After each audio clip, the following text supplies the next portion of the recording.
Hey guys, welcome back to a brand new video, and today we're going to be looking at a really interesting 2024 presidential matchup between Tucker Carlson and Kamala Harris. I know that this might sound crazy right now, but hear me out. So, we're 3.5 years away from that election, okay? In what? In June 2013. If I told you that Donald Trump was going to win the 2020 presidential election, you would have looked at me like I had 10 kids and told me to get away from you because I was crazy. Well, he was president for 4 years. He might have lost in 2020, but he did win in 2016, and he still did win his party's nomination, and even today is still approved of by the vast majority of Republican Party voters. So, you know, Carlson winning the GOP nomination right now might seem crazy. I mean, Trump winning the GOP nomination until it happened was crazy, but uh, it's still a it it's still really a thing that could happen, especially considering how popular he is with GOP voters. So, yeah. Now, taking a look at the safe states for Kamala Harris, nothing would really change here. I think she'd do. Why did the map move? I locked it. What? That's interesting. Um, the normal safe Democratic states, the ones you'd usually expect. We could see her doing a little better with suburban voters, which is why she probably went Oregon by more than most people would expect. But yeah, Carlson might not win Utah by a safe margin because he's not really a traditional Republican. I believe the third district in Nebraska the first district in Nebraska could be more competitive than we think.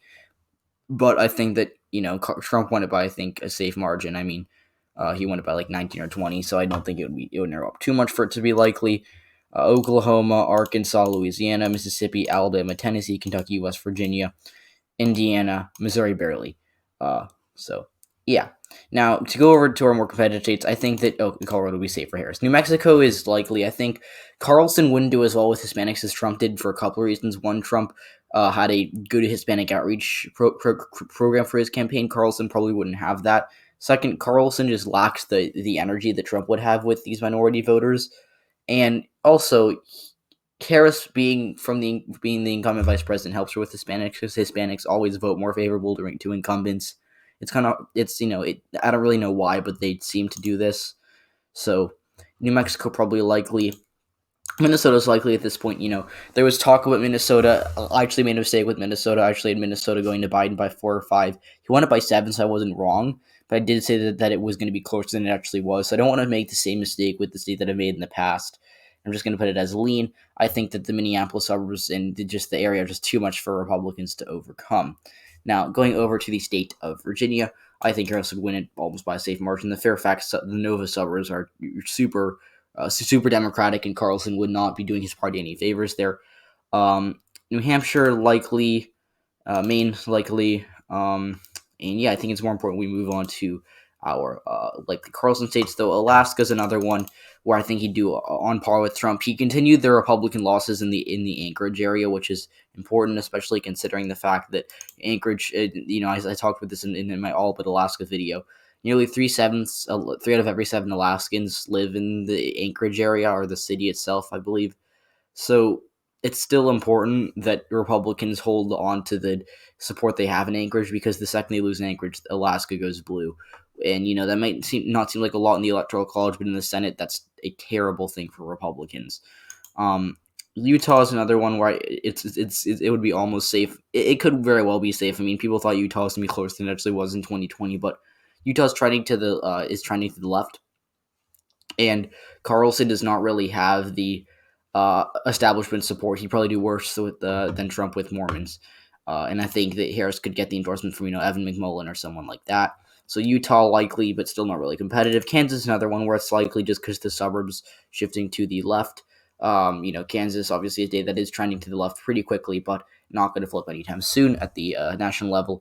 2022 governor race, that's an interesting race to watch, but we're not going to talk about that right now. Iowa, Ohio would be likely. I forgot to mention that New Mexico's district would be likely. Another likely Biden district, going Harris by a likely margin. Ohio is close to being lean, but I think that Harris is an atrocious candidate for working class voters. So I think that Carlson would carry these states as a result of doing really well with working class voters, although he might continue to do poorly in the suburbs. And then South Carolina is another just, generic likely Republican state as his main second district. So for our lean states, Harris, I think she takes Nevada and Arizona by a lean margin. She almost takes Nevada by a likely margin. I think she wins it by 4 or 5, which is interesting because I think that Nevada is a state that people overlook. I think that on one hand, there's a set of people on Twitter that think that the Senate race is safe Republican in 2022, which is really, really weird, especially considering it's a Biden state. And then there's another group of people who think that Nevada is just this arbitrary state that's just an extension of California, and that everyone from Nevada is just from Las Vegas, and therefore it's a state Democratic state. It's neither. It's a state that leans Democratic because of the way that Las Vegas generally votes, but it's still winnable for Republicans, especially if they can improve in the Reno and Las Vegas area. So if it really comes down to, do you think that Tucker Carlson could do that? Now, I don't think that he can. I think that he does worse in the suburbs, and I think that he does significantly worse in Washoe County than Trump. And I think that that fuels his loss in the state.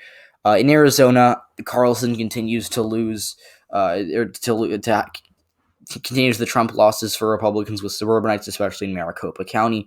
He might do well in the rural areas. I mean, he could do close to on par with Trump, but he just doesn't. He just continues losing his suburbanites and Hispanics, and that's the difference for the state. It goes to Harris by 2 or 3. And then I'm going to label Pennsylvania as a lean state for Kamala Harris. I don't think that she would necessarily. It would be safe for her. I think that Carlson would do really well in the working class areas of the state because of how bad of a candidate Harris is. That working class voters would be angry enough to vote for her or to vote for Carlson, but they still wouldn't. The suburbs of Philadelphia are so Democrat.